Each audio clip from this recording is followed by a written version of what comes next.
OPM di Sebelum dunia kita masuk pada internasional. acara Perjuangan kita, di luar negeri bukanlah hal yang baru bagi orang Papua Barat, West Papua, Papua Barat, sebab pada tanggal 16 Januari tahun 1951 sebuah mohon berdiri delegasi dan orang kita Papua lagu yang bersama. diketuai oleh Johan Arix, Lagu laki-laki Sekretaris muda Nicholas 3. Due dan anggota masing-masing Markus Kaisiepo dan Abdullah Arfan menandatangani suatu pernyataan 16 pasal yang pada intinya menolak Indonesia dan memintakan Selamat pemerintah Belanda siang dan memerintah sore. dan memimpin Papua Barat sampai kepada kemerdekaannya.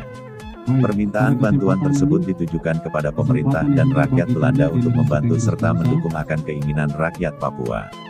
Jelas bahwa keberangkatan delegasi ini ke negeri Belanda pada waktu itu adalah berkaitan dengan proses sengketa antara Indonesia dan Belanda mengenai status Papua Barat Papua, yang dianggap sebagai hal yang direkayasa oleh pemerintah Belanda untuk kepentingannya.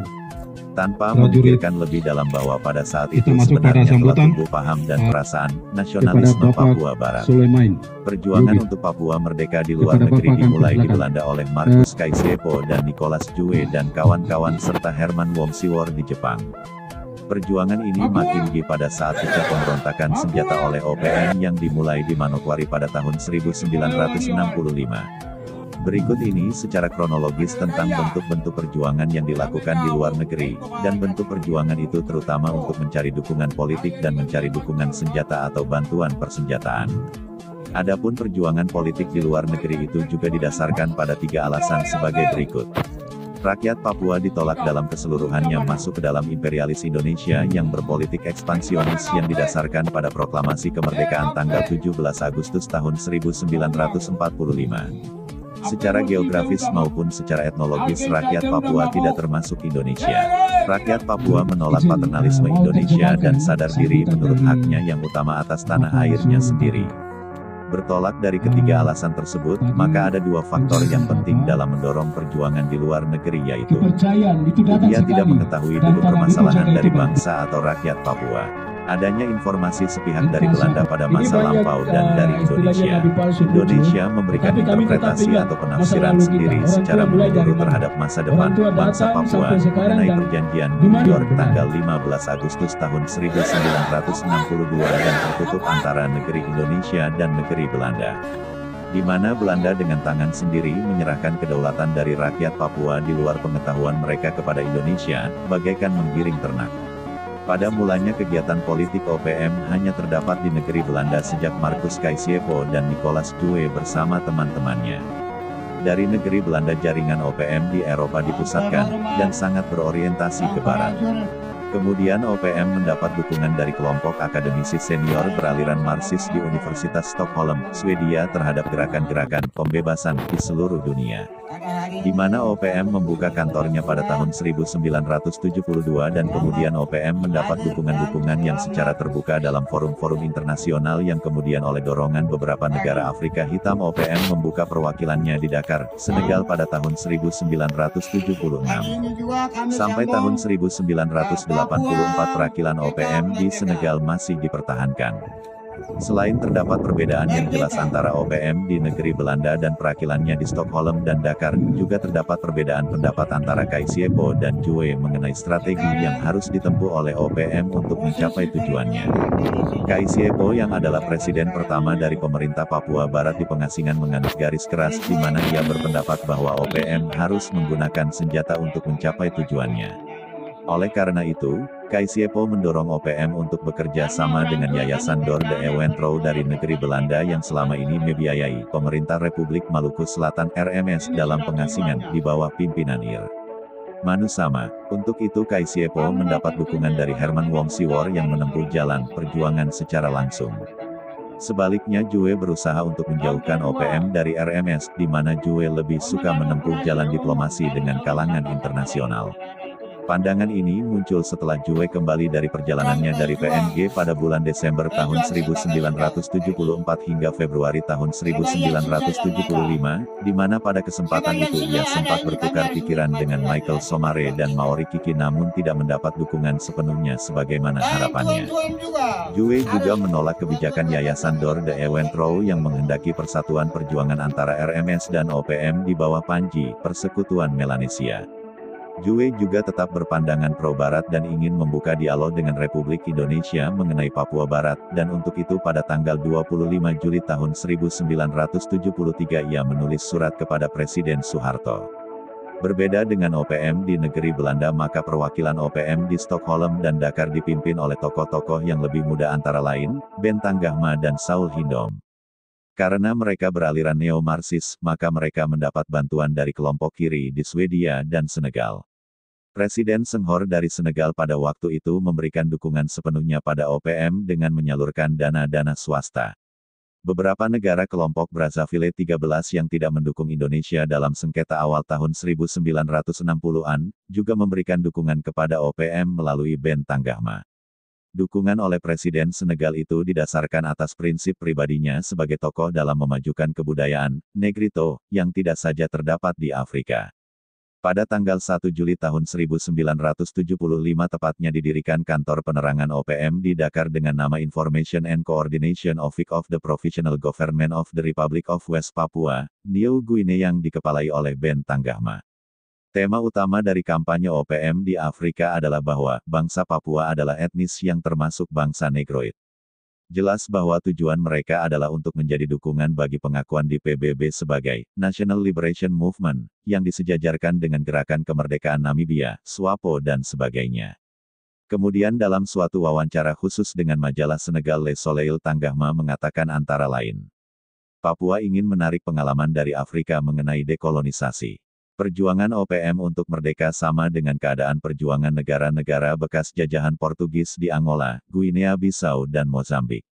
Mengharapkan sokongan moral dan material dari negara-negara Afrika bagi perjuangan OPM mengingat Papua secara etnis lebih dekat dengan bangsa-bangsa Afrika. Apabila Papua Barat, West Papua, dalam 25 tahun mendatang orang-orang Papua akan hidup di reservat seperti orang-orang Indian di Amerika Serikat dan orang-orang aborigin di Australia. Orang-orang Indonesia menjual kekayaan alam Papua Barat kepada modal asing melalui konsesi-konsesi. Kampanye anti-Republik Indonesia terus dilakukan di benua Afrika dengan dukungan Presiden Senghor dari Senegal seperti yang terdapat dalam sebuah buletin OPM yang diberi judul A Negro Race Being Murderet yang memperkenalkan kepada bangsa Afrika adanya bangsa Negro di Papua 3 juta orang. Di mana 1 juta yang mendiami Papua Barat sedang bergulat memperjuangkan pembebasan diri dari penindasan-penindasan yang dilakukan oleh bangsa Indonesia. Juga sebuah judul lain dari buletin OPM yaitu A Cry of Distress from Negrus to Negrus yang diberi kata pengantar oleh Nicholas Jue antara lain.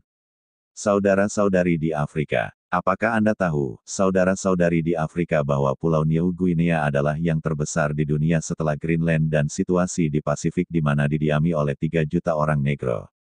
Dapatkah saudara-saudari di Afrika pernah memikirkan tentang orang-orang Negro itu secara khusus terhadap 1 juta Negro Papua yang mendiami sebelah barat yang merupakan setengah dari pulau besar itu di mana mereka sedang melawan dengan perkelahian secara teguh untuk kebebasannya terhadap tekanan atau penindasan dari Indonesia? Selain itu dibentuk juga Komite Kemerdekaan Papua Barat dengan Nicholas Jue sebagai pimpinan dan dibentuk pula Front Nasional Papua Barat dengan Marcus Kaisiepo sebagai pimpinan. Kalau tujuan organisasi yang dipimpin Jue untuk mendirikan negara Papua Barat, maka organisasi yang dipimpin oleh Kaisiepo adalah untuk mendirikan negara Federasi Melanesia, Papua Barat dan Maluku. Kedudukan kedua organisasi itu di negara Belanda. Selanjutnya, pada tanggal 20 Februari tahun 1975 di Port Moresby 8 pemimpin Papua Barat masing-masing Nicholas Jue, Herman Womsiwor, Philemonte J. Jufuai, Benedictus V. Sarwom, Adolf Saweri, Willem Zongonao, James A. Joku dan Peter Pangkatan menandatangani suatu pernyataan yang diampaikan kepada pemerintah Indonesia sebagai berikut. Kemajuan Irian Barat tidak mungkin didapat tanpa suatu pemecahan politik. Adanya aproa pemerintah PNG untuk membawa kedua belah pihak ke dalam perundingan. Kesediaan pemerintah Indonesia melakukan suatu perundingan. Adanya hubungan baik yang tradisional antara RI, Australia dan hubungan mereka dengan PNG. Menyambut baik usaha pemerintah PNG untuk membawa mereka ke dalam suatu perundingan bersama. Para pemimpin Papua Barat siap bertemu dengan pemerintah Indonesia. Menyampaikan penghargaan dan kepercayaan atas prakarsa pemerintah PNG bersama pemerintah Indonesia untuk menentukan tanggal yang pasti mengenai perundingan tersebut. Kelihatan bahwa apa yang dinyatakan itu semata-mata merupakan usaha untuk menarik simpati dari PNG karena beberapa tokoh PNG mulai tidak simpati dengan terhadap OPM sebagai akibat dari adanya perpecahan antara kelompok-kelompok OPM di PNG, dan masalah perbatasan menjadi hangat antara Indonesia dan PNG.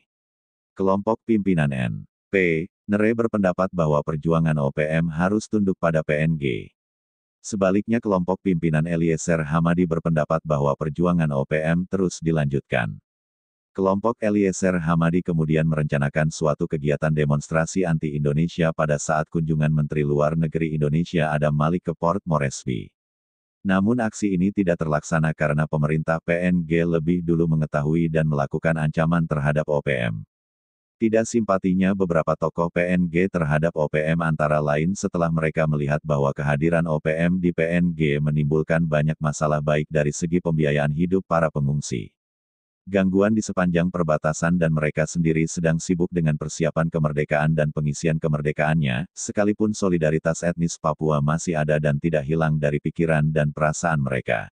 Mengenai solidaritas Papua di PNG lebih dikenal dengan istilah One Talk, yang dapat ditafsirkan lebih luas yaitu persamaan dan persaudaraan, termasuk agama Kristen.